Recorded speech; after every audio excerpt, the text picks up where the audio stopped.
अस्सलाम वालेकुम, कैसे हो सब लोग? उम्मीद है आप सब लोग खैरियत से होंगे। ENG 11 GDP solution number 1 fall 2022 का ये सोल्यूशन मैं आप सब के लिए लेकर आया हूँ। इस GDP के अंदर आपने कुछ इंफॉर्मेशन की बेस पर कुछ क्या कहते हैं फ्रेजेस की बेस और आपने कुछ क्या कहते हैं रिक्वायरमेंट या रीजन आपने बताने हैं और आपने जस्टिफिकेशन देनी है। और आपने एक प्रॉपर जस्टिफिकेशन विद आर्गूमेंट्स देनी है। अब ये नहीं है कि आप एम ही कोई जस्टिफिकेशन आप उठा के दे देंगे और आपकी एक्सेप्ट कर लेंगे, ऐसा नहीं है। आपने एक प्रॉपर जस्टिफिकेशन देनी होगी जो आपकी उससे रेलेवेंट होगी या आपके जो क्वेश्चन है उससे वो रेलेवेंट होगा। तो देखते हैं हमारे पास जो सोल्यूशन है वो क्या है और हमारे पास जो क्वेश्चन है वो क्या है और हम जस्टिफिकेशन किस तरह देंगे। जो क्वेश्चन है वो कह रहा है you never change your life until you step out of your comfort zone. आप उस वक्त अपनी जो लाइफ है वो चेंज नहीं करते जब तक आप अपनी कंफर्ट जोन से बाहर नहीं आते। ठीक है, change begins at the end of your comfort zone. जो आपकी लाइफ में चेंजेस है वो तब शुरू होती है जब आप अपनी कंफर्ट जोन से बाहर आते हो। अब आपने इस पर कमेंट करना है। ठीक है, अब आपने उस पर कमेंट करना है तो कमेंट किस तरह करना है, क्या करना है, वो मैं आपको नीचे जाके बताता हूँ। आई मीन नीचे जो सोल्यूशन लिखा हुआ है उसके बारे में आपको बताता हूँ कि आपने किस तरह करना है। बहरहाल जो पहला पैराग्राफ मैंने लिखा है कि to master the new skills you step out of your comfort zone. जब आप किसी न्यू स्किल को सीखने जाते हैं तो आपकी जो कंफर्ट जोन से आप बाहर आते हैं in order to begin your life in begin in life, या अपनी लाइफ में तब्दीली के लिए अपनी कंफर्ट जोन को छोड़कर बाहर आते हो। Don't be afraid of making mistakes और फॉलिंग। आप इस बात से नहीं डरते या आप इस बात से मत डरा करो कि आप मिस्टेक्स करोगे और आप मतलब पीछे रह जाओगे और आपको बार बार नाकामी होगी। Do not do it now while you are still young to prevent it happening. You have a family or job and a attendant. आप इसको अभी से करना शुरू कर दो। ये ना हो कि आपकी फैमिली आ जाए या आप ये सोच रहे हो कि फैमिली आ जाएगी मैं जॉब कर लूंगा या मेरी कोई अटेंडेंट होगी तो मैं तब ये काम करूंगा, नहीं। अभी आप यंगर में जो एज में हो तो अभी इस बात को स्टार्ट कर दो। जो सेकंड पैराग्राफ है, life is undertaking and it is not unexpected less common direction that will take you the most fascinating spot. Life एक अंडरटेकिंग है और ये इट इज़ नॉट एक्सपेक्टेड। ये एक्सपेक्टेड नहीं है कि जिंदगी ये कहाँ और किस मोड़ पर जाकर खड़ा कर दे और किस तरह खड़ा कर दे आपको समझ भी ना आए। So tell me what's keeping you from going outside of your comfort zone.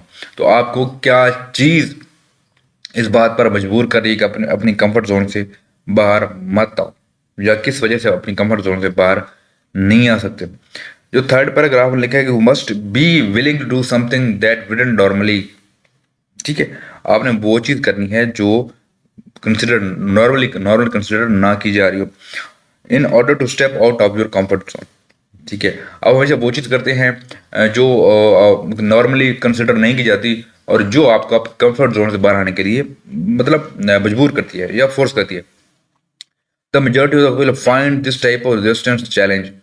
क्या करते हैं कि वो मेजर प्रॉब्लम्स क्या होते हैं, मेजर पीपल क्या करते हैं कि वो क्या कहते हैं रेजिस्टेंस फाइंड करते हैं या उनको नहीं दिल करता उनको जाने का या उनको चैलेंजेस फेस करने पड़ते हैं ये सब कुछ करने के लिए। One of the main reason most people do not try anything new is the fear of failing or trying something new. Falling, failing, whatever. होता क्या है कि जो नॉर्मली हम डेली लाइफ में देखें तो नॉर्मली लोग कुछ नया ट्राई नहीं करते कि यार मैं फेल हो जाऊंगा या मैं नहीं कर पाऊंगा या नहीं कर पाऊंगी, तो इस डर से वो लोग कुछ नया ट्राई नहीं करते। इवन तो it is likely that they will later regret if they don't do your thought।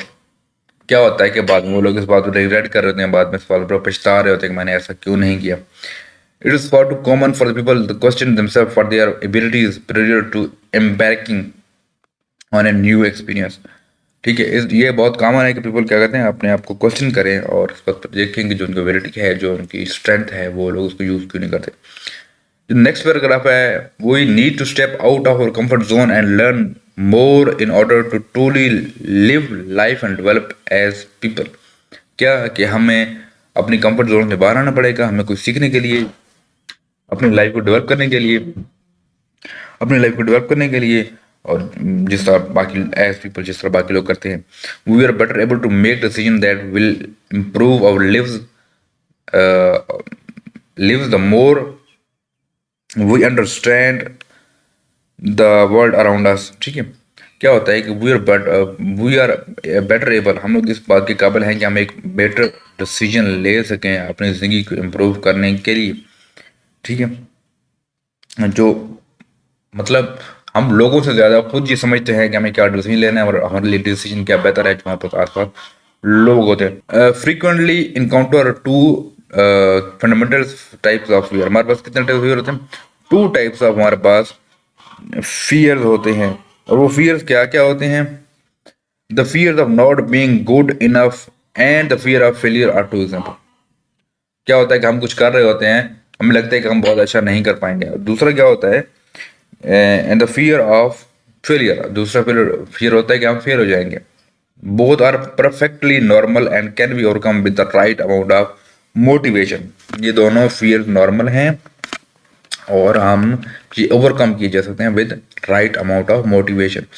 It is essential for us to keep in mind that the apprehension can be conquered through the practice and appropriate motivation.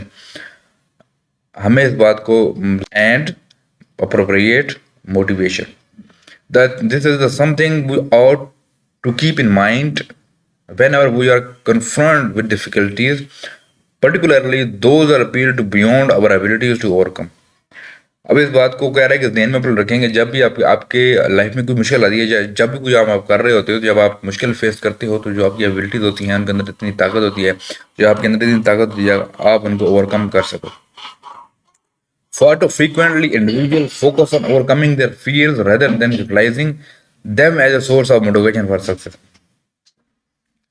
For to frequent individual focus on overcoming their fears. लोग क्या करते हैं, उनको जो fear होता है उनको उसको ओवरकम करने की कोशिश करते हैं rather than utilizing them as a source of motivation for success. समझ आ रही है बात की? मोस्टली लोग क्या करते हैं, उनका जो फियर होता है उसको ओवरकम करने की कोशिश करते हैं, ना कि वो सोर्स ऑफ मोटिवेशन बनते हैं।